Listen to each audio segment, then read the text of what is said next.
Karibu katika episode ya 7 ya recap yetu. Kama bado hujatazama sehemu ya 6, basi hakikisha unagusa hicho kipop up kinachokeza juu kabisa upande wa kulia mwa screen mwako ili tuweze kwenda pamoja. Na kama bado hujagusa alama ya kusubscribe, fanya hivyo ili tuweze kwenda sawa. Tulishia katika chumba cha upelelezi ambapo siku ya leo alikuwa anasema kwamba kutakuwa na shahidi mpya ambaye atakwenda kuingia, na hakuwa mwingine bali alikuwa ni Mwamba Sangyang. Kitu ambacho kiliwashangaza sana, hata huyu Captain Sile alibaki anashangaa kuona kwamba huyu ndio shuhuda wa mwisho. Lakini Mwamba Sangyang alipoweza kuingia katika chumba cha utafiti akasema kwamba hiyo sio taswira kamili ya huyo muuaji, bali muuaji kamili ana sura yake tofauti kabisa na huo mchoro mlikuwa mmeuchora. Kipindi cha nyuma sana, takriban miaka 20 iliweza kupita, niliweza kumshuhudia huyu muuaji akiwa anatekeleza tukio lake la mauaji, lakini kwa bahati nzuri nikamvamia na hapa nikaanza kumshambulia, lakini huyu muuaji aliweza kukimbia umbali mrefu sana na mwisho wa siku akawa amegongwa na gari. Nilipotaka kuweza kumshika, kwa bahati mbaya sikufanikiwa. Lakini si kwamba Mwamba Sangyang aliweza kushindwa kumkamata yule mtumiwa, bali alijikuta anabadilika na kuingia katika umbile lake la kimalaika, kitu ambacho kikawa ngumu zaidi kwa yeye kuweza kumkamata mtu huyu. Ila hakuweza kueleza mapolisi kwa sababu asingeweza kumwamini. Captain Sile ndio mtu pekee ambaye ameshikilia hii kesi. Alikuwa anashangaa sana kuona kwamba dogo anaelezea matukio kama yalivyo, lakini kwamba yeye dogo ni umri mdogo zaidi, anawezekanaje kushuhudia tukio la miaka 20 iliweza kupita nyuma akiwa bado alikuwa hajazaliwa. Mwisho wa siku Captain Sile akawa amemuita Mwamba Sangyang na kuanza kumwambia kwamba hivi unachotuambia sisi ni cha kweli, kwa sababu hiyo kesi unaoipeleleza ni ya miaka 29 iliweza kupita kabla hata hujaweza kuzaliwa. Lakini dogo akasema kwamba babake ndo alikuwa ameshuhudia tukio hilo. Alikuwa ameacha maandishi yanayoelezea tukio zima lilivyoweza kufanyika, na lengo la kumwambia hivi jamaa ili jamaa aweze kumwamini, kwa sababu Mwamba hamwamini kabisa kwamba dogo alikuwepo kipindi hicho. Kidogo hii point ikawa na mashiko kidogo kwa Mwamba Captain Sile, lakini akasema kwamba inabidi abakie katika kituo cha polisi ili kuweza kusaidia kukamilisha upelelezi wao. Bidada Joanna akawa ameandaliwa polisi mwingine wa kuweza kumlinda akiwa mitaani. Lakini kwa bahati mbaya sana hawakuwa wamwambia kabisa bidada kwamba anamtumia polisi wa kuweza kumlinda. Akawa ameshtukia kwamba kuna mtu alikuwa akimfuatilia kwa nyuma. Ikabidi kukimbia sana na kuanza kumshambulia huyu polisi. Lakini Mwamba akajitambulisha kwamba ni afisa wa polisi na anafanya doria katika mitaa hiyo. Mwisho wa siku bana, bidada ndio kidogo akawa amepata amani. Ila anaingia ndani tu anashangaa rafiki yake amejichora maalama fulani hivi katika uso, akawa anamtisha sana. Akawa anamuuliza, "Je, unahisi kwamba muuaji huwa anajipakaga max kama hizo?" Lakini wakati rafiki yake anaendelea kuyazungumza haya yote, bidada akawa anasema kwamba kuna tukio la ajabu sana na nalikumbuka kipindi nilipokuwa nikifanywa mahojiano. Eti nilijiona kana kwamba nilikuwa nimepigwa mishale, alafu kuna mtu ambaye ni kama malaika alikujaga kunidakaga katika maisha yangu. Ila kitu cha kushangaza ni kwamba alikuwa amenidaka ni ule malaika, ila nilikuwa natakiwa niolewe na mtu mkubwa sana katika ufalme. Kwa bahati mbaya ile siku ya ufalme tukuolewa nikajikuta eti nimeshindikana kabisa. Sijui chanzo ilikuwa ni nini yani. Lakini dada Sia akamkatisha na kumwambia kwamba hebu acha kuzungumzia maono bana, tuzungumzie vitu vya uhalisia. Vipi yule Mwamba Sangyang, unaweza kuingia naye katika mahusiano au ndio bado mnaendelea kuvutiana time tu? Lakini dada akakili wazi na kusema kwamba anahisi tutakuwa na kuingia katika mahusiano hivi karibuni. Alipoulizwa kwa nini anahisi kwamba atakwenda kuingia katika mahusiano hivi karibuni, akasema ni kwa sababu wanaweza kukumbatiana sasa hivi na Mwamba anaonesha kisa ujirani na yeye wakati mwingi. Lakini dada Sia akasema kwamba hiyo haitoshi peke yake, jamaa anatakiwa akili wazi kwamba anakupenda. Akamuuliza kama kweli anakupenda. Siku leo amejaribu kutafuta au kutumia message yoyote ile. Bidada alipoangalia katika simu yake akashangaa kwamba hakutafutwa. Na bidada Sia akasema kwamba huyo bado hakupendi, anakuenjoy tu unajua. Na bidada Joanna akajisikia vibaya sana kwamba yote alikuwa akiongea Sia na alikuwa na ukweli ndani yake. Ilikuwa kisa Mwamba alikuwa hajamtafuta. Lakini kitu ambacho alikuwa akijui ni kwamba Mwamba alikopo nje ya nyumba yake akimtazama bidada kuhakikisha kwamba usalama wake uko vizuri. Mwamba Sangyang aliporudi nyumbani tu, malaika mwenzake akawa anamwambia kwamba hivi unajua kwa kumpenda huyo bidada unasema unampenda, atakuja kusababishia matatizo makubwa sana ambayo uliweza kutusababishia miaka ya nyuma mno. Bidada nyakati za usiku akiwa anaelekea kulala, moja kwa moja akataka kumtumia Mwamba message akitaka kumuuliza hivi mimi na wewe tuko kwenye mahusiano au la, lakini kila akiandika anajikuta anafuta tu. Ila ghafla tukapokea ujumbe kutokea kwa Mwamba Sangyang akimwambia kwamba siku ya kesho polisi watakuja kutazama. Basi ile kitu bidada ikawa imemkata sana mudi, kwa sababu yeye hakutaka kabisa kuzungumzia masuala hayo, bali alitaka wazungumzie masuala ya mahusiano. Ila siku ya kesho yake walikuwa wameitwa polisi pamoja na Mwamba Sangyang, na moja kwa moja walielekea katika kituo fulani hivi cha watoto yatima kwenda kufanya upelelezi juu ya kesi ambazo zinaendelea kwa sasa hivi. Lakini kwa bahati mbaya walipofika hapa katika kituo cha watoto yatima, huyu msimamizi wa hichi kituo akasema kwamba amewahi kumuona mtu miaka 20 iliyopita alikujaga katika hichi kituo ambaye anafanana sana na huyu Mwamba Sangyang ambaye amekuja siku ya leo. Haelewi ni kwa nini huyu bado ni kijana sana. Lakini Mwamba Sangyang akaweza kutengua ile kauli na kuanza kusema kwamba hata babangu pia tulikuwa tukifanana naye, huenda alikujaga babangu hapa. Bidada Joanna kwa kitendo cha Mwamba kutokujibu message zake siku za jana alizokuwa akimuuliza baadhi, akawa amekasirika kweli na akaelekea katika kituo cha polisi ambapo anaamini kwamba jamaa anashikiliwa kwa sasa hivi kwa lengo la upelelezi. Lakini kwa bahati mbaya alipofika tu akakutana na huyu Captain Sile. Lakini Captain Sile alipokuwa akimtazama bidada namna alivyokuwa amezoeana na Mwamba na anavyomfokea kwamba ni kwa nini siku ya jana ulikuwa ujibu message zangu, akawa anajiuliza ni message gani ambazo walikuwa wanatumiana hao watu. Ila wakati huo akajitokeza mtu na kumkabidhi mzigo fulani Captain Sile. Na bidada akawa anaongezea kwa kusema kwamba na ni kwa nini siku ya jana uliweza kunikumbatia? Sile ni kwamba ni ishara ya kwamba wewe unanipenda. Lakini Mwamba akawa anakumbuka kwamba aliweza kuonywa kwamba akimpenda tu bidada matatizo makubwa yatakwenda kutokea. Ikabidi Mwamba azuge na kusema kwamba jana kuna pikipiki ilikuwa inakuja nyuma yangu, kwa nikaja kukuzuia. Sio kwamba nilikuwa nakukumbatia eti kwamba nakupenda, hapana. Sasa ule mzigo ambao ulikuwa umetumwa kipindi ambacho walikuwa wanabishana pale katika kituo cha polisi ukawa unaonekanika hapa, na Mwamba alikuwa akiufungua huyu Captain Sile. Akashangaa kuona kwamba ilikuwa ni picha ambayo inaonyesha miaka 20 iliweza kupita. Kuna polisi alikuwa akifanya uchunguzi wa kesi fulani, lakini bahati mbaya ni kwamba Mwamba Sangyang eti alikuwa ni afisa wa polisi miaka hiyo. Captain Sile akaanza kuunganisha matukio na yule interview aliyokuwa ameenda kumfanyia yule mmiliki wa kile kituo cha watoto yatima siku ya jana. Yule mtu alikuwa anasema kwamba miaka 20 iliweza kupita iliyopita kuna mtu ni kama alikuwa amekuja anafanana sana na huyu mwamba Sangyang.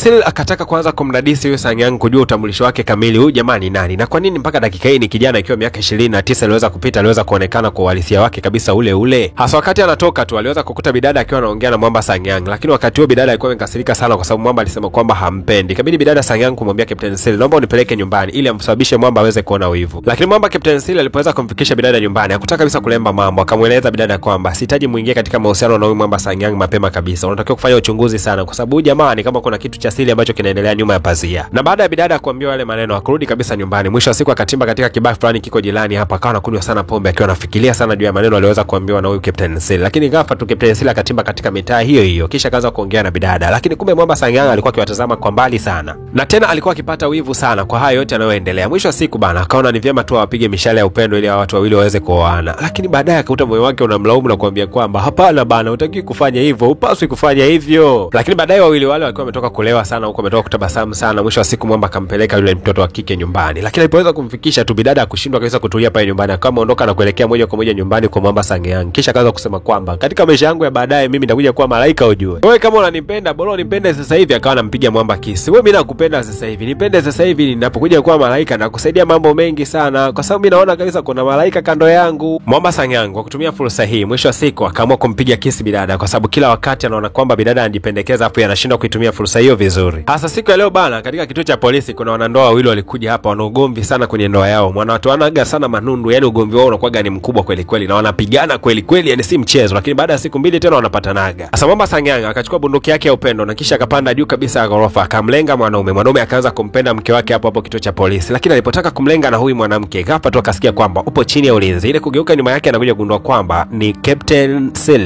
Akamwambia kuanzia sasa hivi uko chini ya ulinzi na anakamata kwa kosa la kwanza kwa kutumia hiyo bunduki yako ambayo unaitumia wakati huu kimakosa na kinyume cha sheria. Lakini jambo la pili la kukamata kwa kitendo cha kuweza kutudanganya kwa kusema kwamba babako ndio alikuwa akitembelea kile kituo cha watoto yatima miaka 20 iliyopita. Lakini katika utafiti wetu tumekuja kugundua kwamba wewe ndio ulikuwa ukitembelea kile kituo cha watoto yatima na imekuwaje miaka 20 mpaka sasa hivi uko vile vile. Lakini mwamba akasema kwamba hilo sio swali la msingi. Swali la msingi ni kwamba mtu aliyetuma hizo picha ni mtu wa muhimu zaidi kuliko hata nyinyi mnavyonifikiria mimi. Kwa huyo mtu ndo kuweza kuhisiwa kwamba yeye jamaa ndo anahusika na nini katika hayo matukio yote. Lakini Captain Sil alipotoka katika eneo lile moja kwa moja akatima katika ile bunduki ambayo mwamba alikuwa akiitumia. Katika kuikagua akaja kushangaa kwamba kumbe ilikuwa ni mdoli fulani tu. Akaanza kushangaa, wewe jamaa una kiti mama, yani umri huo unachezea midoli ya bunduki kweli? Usiku wa leo bidada Joanna naye alipitia jambo moja la ajabu kidogo. Eti katika ndoto zake akawa anamuota yule girlfriend wa mwamba Sangyang, girlfriend wa siku za hivi karibuni miaka 20 iliyoweza kupita. Na akawa analiona tukio zima mpaka namna vile bidada alivyokuwa ameweza kutekwa na alikuwa anamuona mpaka huyo mtu alikuwa ameweza kuteka. Hii imekaa vipi? Anapotembea katika maeneo hayo anahisi kabisa kwamba huyu msichana alikuwa katika mitaa hii. Dada akazidi kusogea mbele kidogo mpaka pale katika nyumba ambayo yule bidada alikuwa anatokea. Kisha akasema kwamba mwanamke wa nyumba hii alikuwa amekufa kitambo. Kuna mama mmoja akawa ametoka pale ndani ile nyumba. Akawa anajikuta anatoka na machozi tu. Sasa bidada akawa anajiuliza ni kwa nini ameweza kuona tukio zima linaloendelea katika ile nyumba ikiwa yeye sio mmoja kati ya watu ambao waliweza kuhusika katika tukio hilo. Sasa kana kujifikiria mambo yamekaje mimi naota ndoto ambazo mazingira yake yote yanaonekana ndio yale yale. Sasa bidada Joanna akawa anawaza wakati wote juu ya ile kisi ambayo mwamba alikuwa amempiga siku ya jana. Lakini naye mwamba huku naye upande wa pili kila wakati anawaza ile kisi aliyokuwa amepigana na bidada siku ya jana. Ni wote wakajikuta wanawazia kisi hiyo hiyo. Akaenda kumchana rafiki yake ukweli kwamba siku ya jana ameweza kukisi na mwamba. Lakini rafiki yake akamwambia kwamba ulikisi ukiwa na akili timamu kabisa na alikwambia kwamba anakupenda. Akamwambia pana, nilikuwa bana nimelewa kweli kweli. Akasema huenda alikukisi kwa sababu ulikuwa umelewa, alikuwa anataka kuchezea. Lakini siku ya leo mwamba Sangyang akawa amekutana na Captain Sil na akawa anapiga story kidogo katika maeneo fulani hivi ya mgahawa. Lakini Captain Sil akaanza kusema kwamba kwa mara ya kwanza nilipoweza kumuona bidada nilihisi kama kwamba nampenda fulani hivi, lakini baadaye nikaanza kuona kwamba anapaswa kumlinda. Na nilipoweza kugundua kwamba bidada yuko katika matatizo na hisi kabisa anastahili kuweza kumlinda tu na sio kumpenda tena. Lakini wewe mwamba Sangyang, je, unampenda bidada au kuna kitu kingine tofauti na hicho kinachosababisha uweze kumfuatilia? Lakini mwamba Sangyang akamwambia mwamba kwamba awe huru tu, kama anampenda bidada akamwambia kwamba anampenda, lakini yeye hana hisia zozote. Lakini mwamba akamwambia kwamba usije kawa ni muoga unashindwa kumtongoza bidada. Lakini mwamba akasema mimi sio muoga kabisa, kama nikutaka kumtongoza ningemtongoza kitambo tu. Basi bana, mwisho wa siku Captain Sil alikuwa ameachiwa uwanja wa wazi kabisa kwamba kama atampenda bidada anaruhusiwa kwenda kumtongoza na kumueleza ukweli. Lakini Sangyang hampendi kabisa huyo bidada. Okay bana, wakati huo tunaonyesha bidada Joanna akiwa anatembea katika mitaa na huko akutana na mzee mmoja ambaye mke wake ampotea siku za hivi karibuni. Na huyo mzee akasema kwamba wewe nimesikia kwamba ndio shuhuda ambaye uliweza kushuhudia mke wangu wakati anapotea. Lakini ni kweli ni kwamba mimi nahisi kabisa kuna mtu anayefahamika kama Kim, huenda huyo ndo amehusika katika mauaji ya mke wangu. Lakini kila wakati naona polisi hawajatilia jambo hili mkazo kwa sababu hawana ushahidi wa kujitosheleza kwamba Kim ndo aliweza kuhusika katika mauaji ya mke wangu. Ila mimi nahisi kabisa huyo mwamba Kim ndo anahusika kwa 100%. 100. Hasa unadhani nini ambacho kitakwenda kujili? Tukutane katika episode ya 8 ya tamthilia yetu nzuri sana. Kumbuka kwamba tunaimaliza mpaka finali. Kisha tukomba unagusa alama ya kulike mpaka tutakapofikisha like 100, basi finali ya tamthilia hii itakwenda kujili.